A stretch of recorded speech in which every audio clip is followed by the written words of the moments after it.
Hello everyone guys. तो कैसे हैं आप सब। आज हम लोग को अभी गाइस सीखना है अपने बायोलॉजी का चैप्टर नंबर 3 का एक्सरसाइज। ठीक है। So complete exercise, each and every questions plus MCQ के भी आंसर सब कुछ आपको प्रोवाइड करूंगा। ठीक है। और लास्ट तक सारे diagrams, differentiations, brief question answer सब कुछ आपको मिलने वाला है। सो गाइज, अगर आपने अभी तक हमारे YouTube channel new Indian era को सब्सक्राइब नहीं किया तो प्लीज सब्सक्राइब कर लीजिए उसे, और बेल आइकन को प्रेस कर लीजिए। आप मुझे इंस्टाग्राम में यहाँ पे फॉलो कर सकते हो। अगर आपको हैंड रिटन सारे चैप्टर्स की, चाहे फिजिक्स हो, केमिस्ट्री हो, मैथ्स, बायोलॉजी, सभी की नोट्स चाहिए तो डिस्क्रिप्शन बॉक्स में टेलीग्राम की लिंक दी हुई है। इसके लिंक टेलीग्राम की, तो टेलीग्राम एप्लीकेशन डाउनलोड कर लो और वहां पे उस ग्रुप को ज्वाइन हो जाओ। ठीक है। जो लिंक दिया हुआ है उसमें क्लिक करके ज्वाइन हो जाओ और आपको वहां पे सारा का सारा नोट्स आपको फ्री ऑफ कॉस्ट मिल जाएगा। ठीक है। एक भी पैसे आपको नहीं देने पड़ेंगे। Okay. So guys, class 12th Maharashtra board new syllabus है, ये चैप्टर नंबर 3 है। ठीक है। तो अभी हम लोग बढ़ते हैं एमसीक्यू की तरफ। तो एमसीक्यू मतलब होता है मल्टीपल चॉइस क्वेश्चंस। ठीक है। तो मल्टीपल चॉइस क्वेश्चंस हमको सबसे पहले करने हैं। पहला क्वेश्चन है phenotypic ratio of incomplete dominance in mirabilis जलापा। ठीक है। तो मिराबिलिस जलापा में जो हमारा मतलब फिनोटाइपिक रेशियो है वो क्या है, ये हमको बताना है। तो जैसा कि हम लोग को मालूम है, यहाँ पे जो हमारा मिराबिलिस जलापा था ये एक एग्जाम्पल था जिसको हमारे मतलब जो मेंडल थे उन्होंने परफॉर्म किया था इस पे। फिलहाल पी प्लांट पे भी उन्होंने किया था। तो हमारा जो रेशियो आया था फिनोटाइपिक रेशियो, तो फिनोटाइपिक रेशियो मोस्टली हम सबको पता है कि 1:2:1 ही होता है। ठीक है। 1:1, 121 इतना याद कर लो। ठीक है। तो ये हमारा मिराबिलिस जलापा एक एग्जाम्पल है। तो इसका तो answer direct by factual question है, तो ये आपको याद होना चाहिए ना। Second, in dihybrid cross F2 generation offspring, यानी सेकंड जनरेशन की बात कर रहा हूं, F2 जनरेशन ऑफस्प्रिंग मतलब सेकंड फीलियल जनरेशन। ठीक है। Show 4 different phenotypic file, the genotypics are 9, है ना। मालूम है कि नहीं मालूम है। 9 हमारे मतलब रेशियो होते हैं, 9 जीनोटाइपिक रेशियो होते हैं, और फिनोटाइपिक हमारे कितने थे, 4 थे। ठीक है। तो ये हमको मालूम है क्योंकि सेकंड फीलियल जनरेशन की बात कर रहे हैं, तो ये भी फैक्चुअल क्वेश्चन है ना। Third, A cross between an individual with unknown genotype. याद करो अभी, अननोन जीनोटाइप, दो टाइप के क्रॉस थे, एक बैक क्रॉस था, एक हमारा टेस्ट क्रॉस था। तो अननोन जीनोटाइप के साथ भाई तो रेसेसिव प्लांट जो करते हो तो टेस्ट क्रॉस ही होता है। बैक क्रॉस तो हमारा इसके लिए नहीं होता है, डोमिनेंट के साथ रहता है। तो तुमको मालूम ही होगा कि टेस्ट क्रॉस हमारा यहाँ पे आंसर आएगा। ठीक है। और रेसिप्रोकल क्रॉस तो कोई बात ही नहीं, मोनोहाइब्रिड तो भाई चांस ही नहीं बनता ना। फोर्थ वाला, when phenotypic and genotypic ratio are the same then it is example of which. देखो, फिनोटाइपिक और जीनोटाइपिक जब सेम होते तो सिंपल इनकम्प्लीट डोमिनेंस, हमने एग्जांपल भी देखा था इसका, है ना। तो इसका आंसर आएगा इनकम्प्लीट डोमिनेंस। फिफ्थ का आंसर है if the centromere is situated near the end of the chromosome, the chromosome is called acrocentric, है ना। सेंट्रोमियर अगर मान लो क्रोमोसोम के एंड में प्रेजेंट है, मतलब समझ रहे हो, समझ रहे हो कि नहीं समझ रहे हो क्या बोल रहे हो। सपोज दिस इज द, ये हमारा सेंट्रोमियर और ये हमारा पूरा क्रोमोसोम है, तो ये देखो एंड में प्रेजेंट है, तो इस कंडीशन को एक्रोसेंट्रिक कहते हैं। समझ गया। तो ये बात ध्यान रखना ना। Question number 6, chromosomal theory of inheritance proposed by, ये तो साइंटिस्ट का नाम है, तो सुटोन एंड बोवेरी, याद रखना अच्छे से। क्रोमोसोमल थियरी की बात किया था उन्होंने ना। If the genes are located in a chromosome as PQRST, which of the following gene pair will have least probability of a being inherited together. इसमें से हमने पढ़ा था P&S था, तो P&Q भी नहीं है, S&T भी नहीं है, और RNS भी नहीं है, P&S है, याद रखना अच्छे से। ठीक है ना। 8th का क्वेश्चन है फाइंड द मिसमैच पेयर। अब देखो यहाँ पे जो टर्नर सिंड्रोम है, क्लाइनफिल्टर सिंड्रोम है, सुपर फीमेल। ठीक है, सुपर फीमेल मतलब समझ रहे हो ना। ठीक है। तो super women, wonder women. Okay चलो कोई नहीं। सो यहाँ पे अभी हम लोग देखते हैं, तो डाउन सिंड्रोम हमारा एक अलग ही, इसे सिंड्रोम भी नहीं कह सकते हम बाकी, क्योंकि यहाँ पे जो चीजें हैं ये सब डिसीजेस हैं। लेकिन ये वाला जो पार्ट है इसे हम सिंड्रोम नहीं, यहाँ पे देखो ना जरा, 46 बराबर बराबर पूरा का पूरा क्रोमोसोम है, लेकिन इन सभी में 46 नहीं है, ये 0 है। ये XO मतलब 0 होता है, वहां पे कुछ भी नहीं है। ठीक है। ये बात ध्यान रखना अच्छे से, मतलब एक Y क्रोमोसोम इसमें गायब है, इसमें एक एक्स्ट्रा X क्रोमोसोम है, इसमें एक एक्स्ट्रा X क्रोमोसोम है, ये ट्रिपल X है, ये डबल XY है, ये XO है, और इसमें बराबर 46 क्रोमोसोम है। तो ऑड मैन आउट में यही वाला निकलेगा क्योंकि इसमें बराबर 46 है और बाकी सब में अलग अलग है। Now 9, A colour blind man marries a woman. Okay ठीक है, अच्छी बात है, करो, मुझे क्या करना है ना। आगे बढ़ते हैं। वो is homozygous for normal colour vision. कौन होमोजाइगस होगा भाई नॉर्मल कलर विजन के लिए। The probability of their son being colour blind. अगर देखो एक मैन को कलर ब्लाइंड है और अगर होमोजाइगस नॉर्मल कंडीशंस बन रही है, ठीक है, या उसके लिए पूछ रहा है, तो सिंपल है, जो सन होगा सन की प्रोबेबिलिटी 0 होगी, जबकि फीमेल की प्रोबेबिलिटी हमारी 25 या 50% होती थी, हमने देखा था। 100% किसी की चांस नहीं होती। तो सन के लिए अगर मैं बात करूं तो 0% रहेगा। अगर मैन को है तो भले वुमेन को नहीं है तो भी चलेगा। तो हमने ये चीज देखी थी अच्छे से, ये बात हम समझ के रखना, ठीक है। चलो खैर आगे बढ़ते हैं अभी। सो वेरी शॉर्ट आंसर्स की अभी बात करता हूं, ठीक है। तो पहला क्वेश्चन है, explain this statement. First, a test cross is back cross but back cross is not necessarily a test cross. अब देखो ये तो मैंने आपको सारा डिस्क्रिप्शन में समझाया था, सारी वीडियोस थियरी के लिए ना, आप सारी वीडियोस देख लिया करो, ठीक है। सो थियरी आपको वहां से समझ जाता है अच्छे तरीके से। तो जो टेस्ट क्रॉस है वो हमारा बैक क्रॉस हो सकता है, बट बैक क्रॉस कभी हमारा टेस्ट क्रॉस नहीं होता। तो एक बात ध्यान रखो, जो हमारा बैक क्रॉस होता है ना, उसमें F1 जनरेशन हमारी क्रॉस होती है या तो डोमिनेंट से या तो रिसेसिव से। बैक क्रॉस के भाई केस में F1 जनरेशन या तो डोमिनेंट वाले या तो रेसेसिव पेरेंट से क्रॉस करते हैं। But in the case of test cross, ध्यान देना अच्छे से, in the case of test cross जो हमारी F1 जनरेशन है वो सिर्फ और सिर्फ रेसेसिव से ही हमारा क्रॉस करता है। यानी कि बैक क्रॉस जो है वो या तो डोमिनेंट या तो रेसेसिव दोनों से कर सकता है F1 जनरेशन, लेकिन टेस्ट क्रॉस में F1 जनरेशन सिर्फ रेसेसिव से करता है। तो इसका मतलब ये हुआ कि हमारा टेस्ट क्रॉस भी तो बैक क्रॉस हो सकता है, क्योंकि ये तो रेसेसिव से भी करते हैं और हमारे डोमिनेंट से भी करता है। बट हाँ, सारे टेस्ट क्रॉस कभी भी बैक क्रॉस नहीं हो सकते, क्योंकि सारे के सारे टेस्ट क्रॉस सिर्फ रेसेसिव ही करते हैं, बट बैक क्रॉस में तो डोमिनेंट भी आता है। तो इसके लिए सारे टेस्ट क्रॉस कभी भी बैक क्रॉस नहीं हो सकते, बट सारे बैक क्रॉस टेस्ट क्रॉस हो सकते हैं। Now law of dominance is not universal. अब ये तो कोई बताएगा, ये तो पूरा आपके बुक में दिया हुआ है, ये मैंने पढ़ाया भी है, फिर भी छोड़ो मैं एक्सरसाइज में आपको करवा रहा हूँ। तो हमारा जो लॉ ऑफ डोमिनेंस था, उस लॉ के अकॉर्डिंग जो हमारे दो होमोजाइगस इंडिविजुअल थे वो पूरे के पूरे मतलब एक या एक से ज्यादा सेट ऑफ कॉन्ट्रास्टिंग कैरेक्टर के साथ क्रॉस कर रहे थे, जिसमें जो हमारा अलील था वो अपीयर हो रहा था F1 या फिर डोमिनेंट या फिर रेसेसिव वाले पार्ट्स में, समझ गया। और ऐसे बहुत सारे मतलब डोमिनेंसी जो कंप्लीट होती है या फिर अब्सेंट भी रहती है, कभी कभी अनकंप्लीट भी हो जाती है, ठीक है। तो लॉ ऑफ डोमिनेंस के अकॉर्डिंग ये हमारा यूनिवर्सल नहीं है, क्योंकि जरूरी नहीं कि हमेशा ये कंप्लीट हो, ये नॉट कंप्लीट भी रह सकता है। अगर कंप्लीट हमेशा होता तो हमारा हमेशा यूनिवर्सल कहलाता, ठीक है। चलो आगे बढ़ते हैं, डिफाइन करो व्हाट इज डायहाइब्रिड क्रॉस। तो एक cross between parents and offspring of two heritable traits, ये तो किसको भी आएगा भाई, 1000 बार बताया मैंने। होमोजाइगस क्या होता है, तो अब ये तो बताया था ना मैंने आपको कि वो डेफिनेशन याद करना, फिलहाल ये वाली याद कर लो। तो होमोजाइगस में क्या होता है, जो प्योर वाले रहते हैं, प्योर वाले ट्रेट्स होते हैं, यानी कि इंडिविजुअल जो रहेगा उनकी आइडेंटिकल अलील रहेंगे। अलील मतलब जीन, सिमिलर जीन्स होते हैं, वो हमारे होमोजाइगस कहलाते हैं। हेट्रोजाइगस में कॉन्ट्रास्टिंग और डिसिमिलर अलील रहते हैं, समझ गया। टेस्ट क्रॉस में क्या होता है, F1 जनरेशन हमेशा रेसेसिव वाले पेरेंट से क्रॉस करता है, ठीक है। चलो आगे बढ़ते हैं, व्हाट इज एलोसोम। तो एलोसोम में क्या होता है, जो हमारा क्रोमोसोम होता है वो रिस्पॉन्सिबल रहता है फॉर द सेक्स डिटर्मिनेशन, ठीक है, और वही हमारा एलोसोम कहलाता है, जिसे हम सेक्स क्रोमोसोम भी कह सकते हैं। What is crossing over. अब हमको पता है क्रॉसिंग ओवर हमारे पैचिटिन में होता है मियोसिस 2 के, है ना, हमको मालूम है ना। बट फिर भी क्रॉसिंग ओवर हमारा एक ऐसा प्रोसेस है जिसमें हमारा रिकॉम्बिनेशन होता है, यानी जो हमारे अंदर वेरिएशंस आते हैं, जैसे कि सेम पेरेंट्स के दो चिल्ड्रन डिफरेंट दिखते हैं, तो ये सब क्रॉसिंग ओवर की वजह से ही होता है, ठीक है। जिसमें कि जो नॉन सिस्टर क्रोमेटिड्स हैं वो एक दूसरे के ऊपर अपने को इंटरचेंज करते हैं और एक्सचेंज कर लेते हैं, जिससे कि जो सामने वाला प्रोडक्शन होगा, सामने वाला जो चिल्ड्रन होगा वो डिफरेंट ही पैदा होगा। तो ये क्रॉसिंग ओवर से ही पॉसिबल है ना। आगे, give example of autosomal recessive disorders. Simple, autosomal recessive disorders या ट्रेट्स में फिनाइलकीटोनुरिया है, सिस्टिक फाइब्रोसिस है, सिकल सेल एनीमिया है, कोई भी एक एग्जांपल दे दो, ठीक है। चलो आगे बढ़ते हैं, एक्स लिंक्ड जीन्स क्या होता है। तो एक ऐसा जीन जो हमारा प्रेजेंट होता है non homologous region of the X chromosome. X chromosome के नॉन होमोलोगस रीजन में जो जीन प्रेजेंट रहता है उसे एक्स लिंक्ड क्रोमोसोम कहते हैं या जीन्स कहते हैं। What is holandric traits.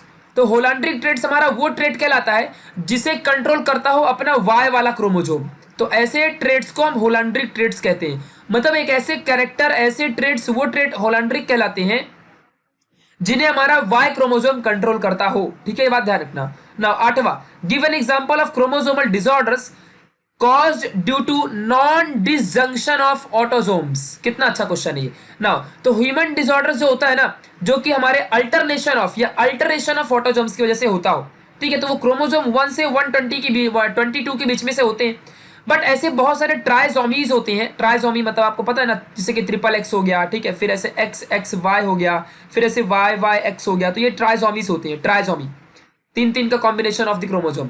तो जो ट्राइजोमी होते हैं ना, ये रिजल्ट करते हैं बेबी के डिसफंक्शन में या सर्वाइवल आफ्टर द बर्थ में, बहुत ज्यादा डिसफंक्शन या डिवास्टेटिंग यूजुअली बॉडी यूटेरो ऐसा कुछ फॉर्म कर देते हैं, ठीक है। तो ये जो ट्राइजोमी होते हैं यही हमारे नॉन डिसजंक्शंस वाला काम करते हैं और ऑटोजोम्स को काम करना बंद करवा देते हैं, तो इंसान मरे जैसा ही हो जाता है, उसको जिंदा रह के फायदा नहीं है। ये हमारे क्रोमोसोम डिसऑर्डर्स है। Give one example of sex linkage, इसका कोई एग्जांपल दो। तो एग्जांपल इसका भाई हेमोफीलिया या red green colour blindness, myopia भी कह सकते हो, वायलेंट हाइपरट्राइकोसिस या फिर इक्थोसिस, कुछ भी नाम ले लो। तो ये सारी की सारी बीमारियां हैं ना। आगे बढ़ते हैं question number 3। So short answer में first, enlist 7 traits of pea plants suited by and studied by Mendel. Mendel ने क्या मतलब भाई 7 करेक्टर बताए थे। तो करेक्टर में एक height of the stem, colour, ये 3 मार्क्स को एग्जाम में आ सकते हैं। तो position of flower, pod shape, pod colour, seed shape and seed colour. फिर ऐसे डोमिनेंट में कौन सा था, रेसेसिव में हमारा टॉल था, पर्पल मतलब कलर फ्लावर का पर्पल, एक्सियल पोजीशन ये इन्फ्लेटेड ग्रीन, ये सब तुमको मालूम है रेसेसिव एंड डोमिनेंट वाले। ठीक है, ये आप अच्छे से स्क्रीनशॉट ले लो और लिख लेना, याद कर लो, इसको आपके टेक्स्ट बुक में भी दिया हुआ है ना। Why law of segregation is also called as law of purity of gametes, ऐसा क्यों कहते हैं। तो इसमें क्या होता है ना, जो गैमेट्स होता है ना कभी भी मिक्स नहीं होते, ना अल्टर नहीं होते, ना डाइल्यूट होते हैं। जब ऐसा ना ही मिक्सअप होता है ना ही अल्टरनेशन होता है, तो जो भी गैमेट्स रहते हैं वो जो भी बनते हैं वो प्योर फॉर्म में रहते हैं, और इसीलिए लॉ ऑफ सेग्रीगेशन को हम प्योरिटी ऑफ द गैमेट्स भी कहते हैं। ठीक है, सिंपल आंसर था इसका, एकदम चिंदी ना। आगे बढ़ते हैं, right a note on pleiotropy. अब प्लियोट्रॉपी तो मैंने समझाया है। प्लियोट्रॉपी में क्या होता है कि जब कोई भी हमारा सिंगल जीन कंट्रोल करता है 2 या 2 से ज्यादा डिफरेंट ट्रेड्स को, प्लियोट्रॉपिक, ध्यान देना अच्छे से। एक ही सिंगल जीन 2 करेक्टर 2 बिहेवियर को हमारा क्या करता हो, 2 बिहेवियर को कंट्रोल करता हो, तो उसे हम प्लियोट्रॉपिक जीन कहते हैं, और ऐसे फेनोमेनन को प्लियोट्रॉपी कहा जाता है। अंडरस्टूड। जैसे कि फिनोटाइपिक रेशियो 1:2 है, जबकि हमारा 3:1 होना चाहिए। तो इसमें देखो एक सिंगल जीन 3 को कंट्रोल कर रहा है, 2 को कंट्रोल कर रहा है। इससे बहुत सारी डिसीजेस भी होती है, लाइक सिकल सेल एनीमिया है, और जैसे कि हीमोग्लोबिन में HbS आ जाता है, देखो सिकल सेल एक करेक्टर आ गया।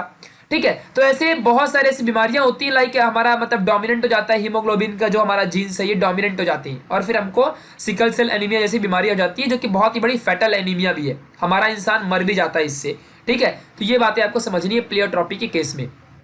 Now in the case of what are the reasons of Mendel success, भाई सक्सेस क्यों हुई। इनकी सबसे बड़ी सक्सेसफुली ये चीज मतलब चीज की इन्होंने जो एग्जांपल लिया था बहुत अच्छा था, पी प्लांट का। ये प्लांट तरीके से इन्होंने सारे चीज को इन्वॉल्व किया था। दूसरी बात, ये इन्होंने सारे नंबर ऑफ प्लांट्स की जो भी इन्होंने किया था चीजें, जो भी इन्होंने सारी चीजें रिजल्ट्स निकाले, जो इनके रेशियोज थे उनको उन्होंने प्रॉपर तरीके से केयरफुली रिकॉर्ड किया, और उनके टाइप्स को एक्सप्रेस भी किया। जो इन्होंने पी प्लांट जो इन्होंने कंसिडर किया था, उसके पास बहुत सारे कॉन्ट्रास्टिंग कैरेक्टर भी थे, जो कि बहुत जल्दी रिकॉग्नाइज होते थे। दूसरी बात, ये इजीली किसी भी लोकेशन वाले सेपरेट कर सकते थे, किसी भी क्रोमोसोम को, बहुत सारे फैक्टर्स को ट्रांसमिट कर सकते थे, और बहुत सारी जनरेशंस जल्दी पी प्लांट देती है। और पी प्लांट ऐसी प्लांट है भाई जो 6 महीने में हमेशा बर्थ देती है, रिप्रोड्यूस कर सकती है। तो ये फायदा हुआ इन्हें मेंडल को, जिससे जल्दी इन्हें रिजल्ट मिला, वरना दूसरे प्लांट तो 1 से 2 साल लगा देते हैं रिप्रोड्यूस करने में। समझ गया, तो ये बात ध्यान रखना।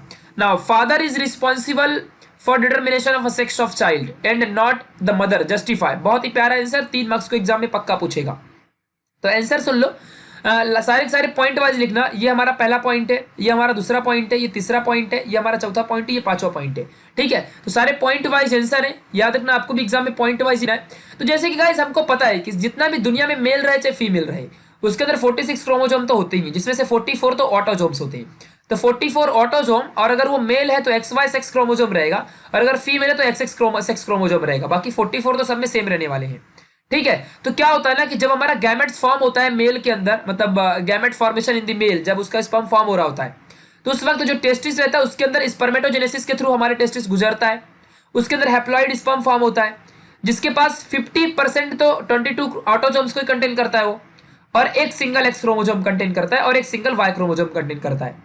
ठीक है, ये बात आपको समझनी है। फिलहाल X क्रोमोजोम तो हमारा जो स्पर्म में कंटेन ही नहीं करता है, ये बात आपको समझनी है ना। बट फीमेल के केस में क्या होता है, डिप्लॉइड जर्म सेल जो फॉर्म होता है ओवरीज के अंदर, वो oogenesis को मतलब कवर करते हैं, और जितने भी एक्स होते हैं वो 22 ऑटोजोम प्लस एक X क्रोमोजोम कंटेन करते हैं।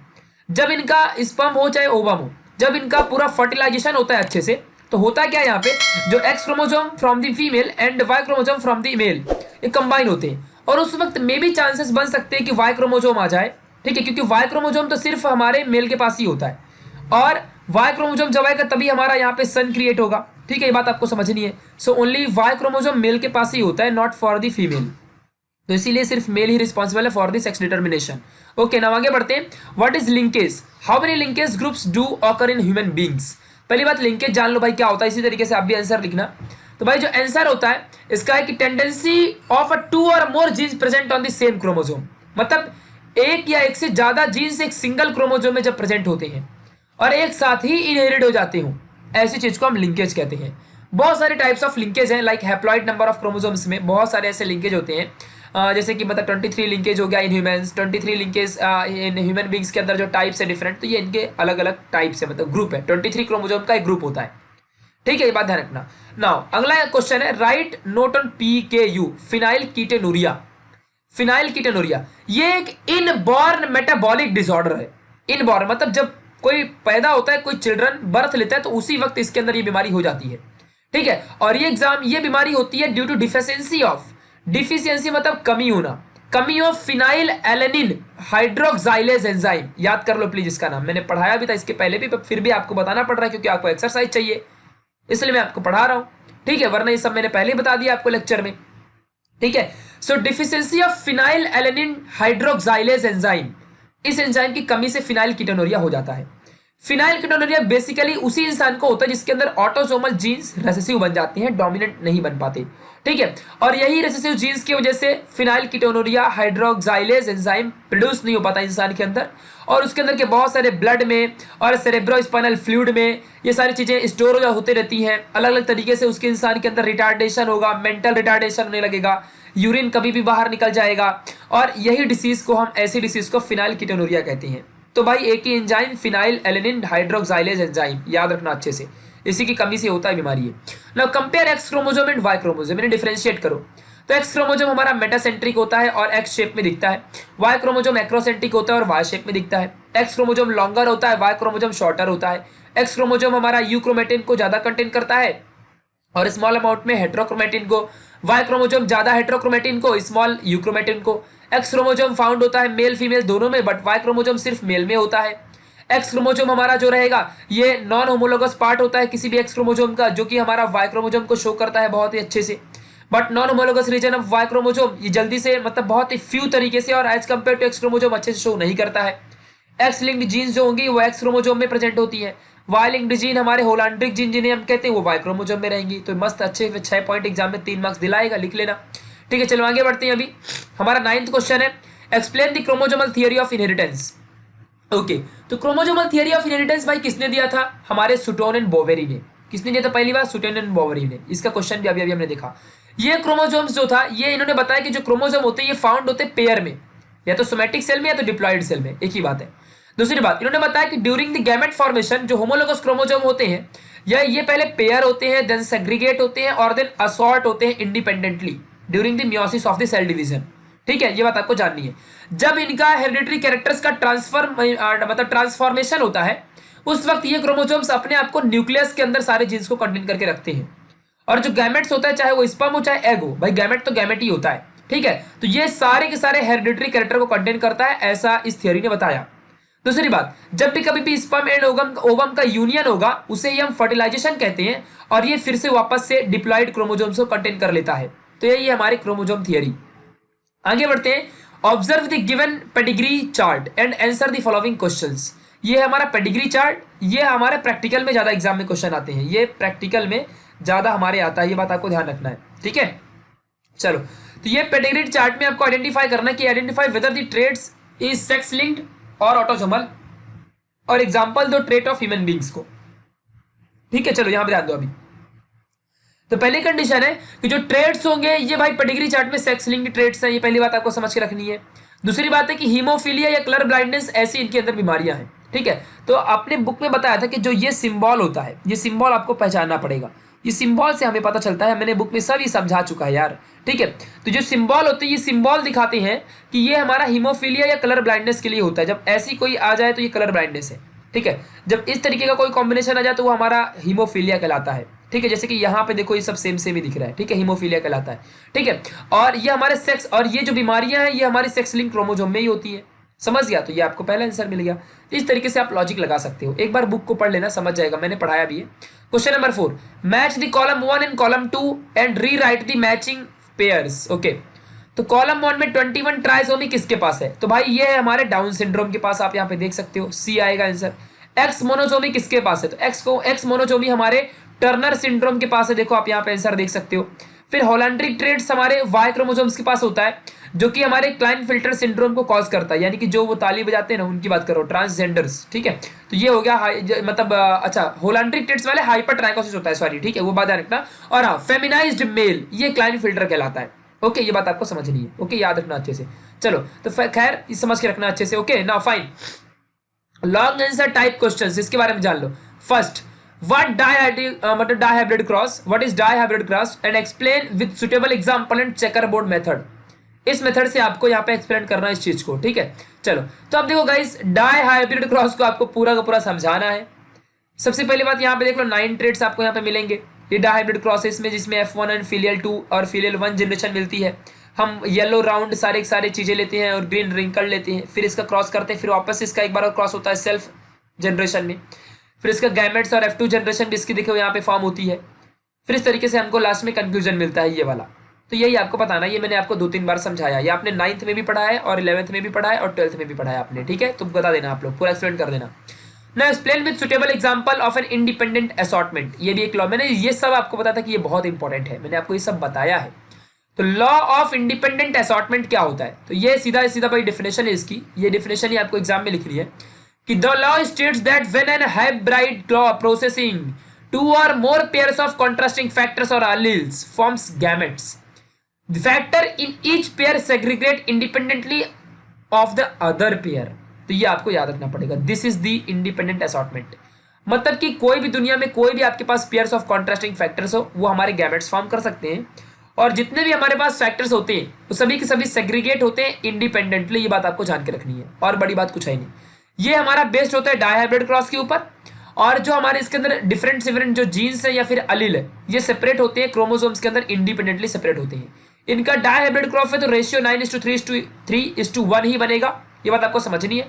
और डिफरेंट टाइप्स के यहाँ पे डिफरेंट कॉम्बिनेशंस बनते हैं और इंडिपेंडेंटली बनते हैं, इसीलिए इसका असॉर्टमेंट इंडिपेंडेंट असॉर्टमेंट भी इसे कहा जाता है, ठीक है। इसके अगर मैं फिनोटाइपिक रेशियो की बात करूं तो टॉल रेड और डॉर्फ व्हाइट की आप यहाँ पे कर दो क्रॉस, यहाँ पे आपको पहली फीलियल जनरेशन मिलेगी, फिर उसका सेल्फ क्रॉस कर दो, और वापस इसका देखो F2 जनरेशन भी, यहाँ पे आपको इतनी सारी F2 जनरेशन मिल जाएगी, ठीक है। तो ये आपको समझ के रखना है, यानी कि आपको 16 कुछ समथिंग मिलेगा जनरेशन, ये बात आपको समझनी है। ओके ना, क्वेश्चन नंबर 3 की बात करते हैं। तो test cross and explain the significance. तो भाई टेस्ट क्रॉस में हमने देखा था कि इसमें हमारा जो भी मतलब टेस्ट क्रॉस में F1 जनरेशन होती है, F1 जनरेशन रेसेसिव पेरेंट से क्रॉस करता है, ये हम जानते हैं, और इसका बहुत ही बड़ा वाइड एप्लीकेशन है for the plant breeding experiment, मतलब प्लांट को ब्रीड करने में बहुत हेल्प करता है। और इस टेस्ट क्रॉस से अगर आप किसी प्लांट की प्लांटिंग करते हो, कोई पेड़ पौधा लगाते हो, तो रैपिड क्रॉप होती है, मतलब बहुत जल्दी इंप्रूवमेंट होता है इन प्रोग्राम्स में। और टेस्ट क्रॉस की मदद से आप बहुत ही अच्छे से रेसेसिव यूनिट्स ऑफ ट्रेट्स को हाइब्रिड में बदल सकते हो, ये बहुत इंपॉर्टेंट चीज है इसकी। तो ये टेस्ट क्रॉस के सिग्निफिकेंस है, ठीक है, ये बता याद रखना। और टेस्ट क्रॉस क्या होता है तो मैंने आपको डिफाइन कर ही दिया है कि मतलब when the F1 filial generation is always cross with the recessive parents, this type of cross is nothing but test cross, ठीक है। चलो आगे बढ़ते हैं। What is parthenogenesis, explain the haplodiploid method of a sex determination in honey bee. Honey bee में कैसे sex determine होता है, और व्हाट इज पार्थोजेनेसिस। देखो पहले ऐसे आंसर लिखना, पार्थिनोजेनेसिस ये एक ऐसा प्रोसेस होता है जिसमें फीमेल प्रोड्यूस करते हैं ऑफस्प्रिंग को फ्रॉम अनफर्टिलाइज्ड एग्स। समझ में आया क्या, सोचो अजीब है ना, अनफर्टिलाइज्ड एग्स की मदद से जब कोई फीमेल और मतलब रिप्रोड्यूस करती है किसी ऑफस्प्रिंग को, सोच लो जरा क्या है मतलब ये, इस तरीके से। फिर हैप्लोडिप्लॉइड टाइप क्या होता है, तो इन दिस टाइप में क्या होता है ना कि जो हमारा मतलब इंडिविजुअल रहे, कोई भी सेक्स ऑफ द इंडिविजुअल जो होता है वो डिटरमाइन होता है by the number of chromosomes received. अगर फीमेल डिप्लॉयड की बात करूं तो हमारे 32 होते हैं, और मेल हमारा यहाँ पे हैप्लॉयड होता है। इन दी हनी बी में हमने सब देखा था, हमारे फीमेल कैसे रहेंगी डिप्लॉयड, जबकि मेल बेचारा हैप्लॉयड ही रहेगा। अब जो फीमेल होगा ये हैप्लॉयड एग को प्रोड्यूस कर सकते हैं बाय द मियोसिस डिवीजन करके, बट मेल तो हैप्लॉयड ही है ना, तो हैप्लॉयड ही रहेगा, वो डिप्लॉयड थोड़ी होएगा, वो हैप्लॉयड का हैप्लॉयड ही रहेगा। और यहाँ पे जो एग होगा वो फर्टिलाइज होगा बाय द स्पर्म, एंड जो जाइगोट रहेगा वो डेवलप होगा, बट वो है डिप्लॉयड बन जाएगा इन द केस ऑफ फीमेल, जो कि क्वीन एंड वर्कर 2 चीजों में बनता है हनी बी के केस में। और इसी प्रोसेस को हम पार्थिनोजेनेसिस कहते हैं, ये आप जानते हो, ठीक है। तो यही सारा प्रोसेस है, जिसमें से आपको पता ही हो कि जो हमारे वर्कर होते हैं वो स्टेराइल होते हैं, वो कभी प्रोड्यूस नहीं कर सकते, और जो हमारी क्वीन है सिर्फ वही फर्टाइल कर सकती है, क्योंकि क्वीन हमारे स्टेराइल होते हैं, क्योंकि ये कभी भी गैमेट्स को फर्टिलाइज नहीं कर सकते। सिर्फ क्वीन ही गैमेट को फर्टिलाइज कर सकती है, जैसे कि हमारे मेल ये वर्कर कहलाते हैं, ठीक है, हनी बी के केस में, मतलब मेल की कोई इज्जत नहीं है, ये वर्कर है, और एक ही क्वीन है जो सबको प्रोड्यूस करती है। इवन क्वीन जो सामने वाला मेल है, जो उसका मेल होगा जिस उस क्वीन का, उसे भी वही प्रोड्यूस करती है। अब समझ रहे हो ना तुम लोग, वही चीज़ है, ठीक है। सो ये सारी चीज़ें हैं, ठीक है, जबकि इंसानों में ऐसा नहीं हो सकता है। तो ये हनी में ऐसा होता है क्योंकि मेल बेचारा अनफर्टिलाइज एक कोई कंटेंट करता है जो कि हैप्लॉइड ही होता है हमेशा, ठीक है। तो बात आपको समझनी है। नाउ अब यहाँ बढ़ते हैं। In the answer of inheritance of X-linked genes, Madhav had shown carrier male. Okay, his answer was marked incorrect. Madhav was wondering why his marks were correct. Cut. Explain the reason. तो भाई simple सी बात है कि अगर x-linked chromosome में उसने inheritance के बारे में बताया और उसने बताया कि वो कैरियर मेल है, तब यहाँ पे समझना है कि मेल के पास भाई एक्स और वाई क्रोमोसोम होते हैं। X linked chromosome do not have their allele on Y chromosome. कभी भी वाई क्रोमोसोम में कभी भी एक्स लिंक्ड क्रोमोसोम हो ही नहीं सकता है। समझ गया कि नहीं समझ गया? और उसने कैरियर मेल बोला है, बोलता है कि मेरे एक मेल होके और बोलता है कि मेरे पास एक्स लिंक्ड क्रोमोसोम है। अब एक्स लिंक्ड क्रोमोसोम सिर्फ एक्स क्रोमोसोम के पास होता है, इसके पास कैसे हो सकता है? क्योंकि ये तो सिर्फ वाई क्रोमोसोम में ही होता है ना। हालांकि इसके पास वाई क्रोमोसोम में भी है, बट एक्स क्रोमोसोम तो सिर्फ एक्स के पास होता है ना, वाई में नहीं। ये बात आपको ध्यान रखना है। जब इसके वाई में है ही नहीं तो ये कैरियर कैसे हो सकता है? फीमेल कैरियर रहेगा। समझ गया? Therefore, for the male to suffer from diseases, only one copy of defective genes is sufficient. ज्यादा नहीं चाहिए। मतलब अगर एक सिर्फ एक्स क्रोमोसोम भी इसके पास ही है, अगर उसमें भी एक्स लिंक्ड वाले जीन्स के कोई डिफिशियंसी आ गई तो इसको प्रॉब्लम हो जाएगी। अगर क्योंकि वाई तो इसके पास एक वाई होता है और वाई में एक्स लिंक्ड होता नहीं है, तो कोई टेंशन की बात नहीं, कोई बीमारी इसको एक्स लिंक्ड वाली नहीं होने वाली। लेकिन एक ही एक्स है, अगर उसमें आया तो इसको बीमारी हो जाएगी। लेकिन अगर फीमेल में हो जाए तो फीमेल में एक्स और एक्स दोनों होते हैं, दोनों में आएगी बीमारी। अगर आएगी तो फीमेल वल्नरेबल है यहाँ पे, उसको ज़्यादा बीमारी हो सकती है। तो ये कैरियर नहीं हो सकता, मतलब मेल कैरियर यहाँ पे नहीं हो सकता, इसलिए इसका मार्क्स कट गया। अगर इसने ऐसा आंसर लिखेगा तो ऐसा क्वेश्चन ही है मार्क्स कटने का, ठीक है। चलो आगे बढ़ते हैं। अभी with the help of neat and level diagram describe the structure of chromosome. ये है हमारा क्रोमोसोम है। अब ये बच्चा 9th का बच्चा भी यार ये क्वेश्चन लिख सकता है, तुम्हें पता भी है? पता भी तुमको? चलो, तो क्रोमोसोम हाईली कंडेंस्ड होता है और इसीलिए हमें क्लियरली विजिबल होता है in the metaphase of the cell division. ये हमने देखा भी था। कहाँ पे देखा था हमने इसको? Chapter number 2 science 2, chapter number 2 class 10th में माइटोसिस मियोसिस में हमने पढ़ा था। दूसरी बात, क्लास 11th में भी हमने इसे पढ़ा था कि मेटाफेज में हमारा हाईली कंडेंस्ड और अच्छे तरीके से हमारा जो मतलब क्रोमोसोम होता दिखाई देता है। यहाँ पे दो टाइप होते हैं, एक सेंट्रोमियर और एक प्राइमरी कंस्ट्रिक्शन होता है, जिसमें हमारा डिस्क शेप जो स्ट्रक्चर होता है, डिस्क शेप स्ट्रक्चर आपको दिखा रहा हूं मैं, देख लो अच्छे से। यहाँ पे प्राइमरी कंस्ट्रिक्शन वहीं पे रहती है, यानी कि फर्स्ट वाले जो कंस्ट्रिक्शन है सेंट्रोमियर के बाद प्राइमरी कंस्ट्रिक्शन की मैं बात कर रहा हूँ। देखो यहाँ पे ये देखो डिस्क शेप है, ठीक है। तो ये प्राइमरी कंस्ट्रिक्शन है जहाँ से काइनेटोकोर निकलता है। फिर हमारा उसी तरीके से सेकेंडरी कंस्ट्रिक्शन देखो यहाँ पे सेकेंडरी कंस्ट्रिक्शन। फिर इसी तरीके से हमारा 1 न्यूक्लियर ऑर्गेनाइजर रहेगा। हमारी बहुत सारी सैटेलाइट बॉडी होती है, क्रोमोनोमियर रहता है, टीलोमियर होता है। ये सब मैंने आपको एक्सप्लेन किया, नोट्स भी दिए इसकी, तो प्लीज बना लेना और ये डायग्राम आपको अच्छे से लिख लेना। पूरा चैप्टर पढ़ा रखा है मैंने, ठीक है। यही आंसर सारे लिखने हैं। What is the criss cross inheritance? कौन सा क्रिस 3 आ गया क्या? Criss cross inheritance explain with suitable example. तो क्रिस क्रॉस इनहेरिटेंस में क्या होता है जानते हो? क्रिस क्रॉस इनहेरिटेंस में जो हमारे कैरेक्टर होते हैं from the father to his grandson मतलब एक फादर है तो उसके चिल्ड्रन के चिल्ड्रन ग्रैंडसन, उसके पास सारे इनहेरिटेंस जाते हैं, सोच लो। और उसके डॉटर के पास इनहेरिटेंस जाएंगे, मतलब समझ रहे हो ना क्या बोल रहे हो? इतना खतरनाक। और ऐसे में कलर ब्लाइंडनेस या हीमोफीलिया हो सकता है। मतलब कि मान लो एक पेरेंट है, उसके चिल्ड्रन को कुछ नहीं हुआ, लेकिन उसके चिल्ड्रन के बाद वाले चिल्ड्रन को हो सकता है ये बीमारी। इसके दादाजी से यहाँ पहुंची। अब बोलोगे ऐसा कैसे हो गया, दादाजी से कैसे पहुंच सकती है? तो दादाजी से थोड़ी कुछ होने वाला है, उसके गैमेट्स थोड़ी इस्तेमाल हुई है, ठीक है। तो ऐसा नहीं होता है। फिलहाल जो इसके पास जो बीमारी थी वो बीमारी इसके चिल्ड्रन में जाकर रेसेसिव बन गई, बाकी सब डोमिनेंट बन गया। लेकिन इससे ये इसके चिल्ड्रन में जो इसके अंदर रेसेसिव थी वो डोमिनेंट बन गया, तो इसके दादाजी की जो इसके अंदर रेसेसिव थी वो इसके अंदर जाके बन जाता है और फिर वो इंसान को बीमारी हो जाती है। तो मैंने आपको सिखाया था। तो आपको देखो ये कलर ब्लाइंडनेस का पूरा डेफिनेशन यहाँ पे अच्छे से दिया हुआ है, या पढ़ लो अच्छे से। कलर ब्लाइंडनेस में वही एक्स लिंक्ड क्रोमोसोम है ना, डोमिनेंट होता है एक्स लिंक्ड क्रोमोसोम जो कि फॉर्म करता है रेटिना ऑफ द आई को, जो कि सेंसिटिव सेल्स होते हैं, कोन सेल और एक रॉड सेल होता है, हमने देखा भी था, है ना। ये सब हमने पढ़ा था।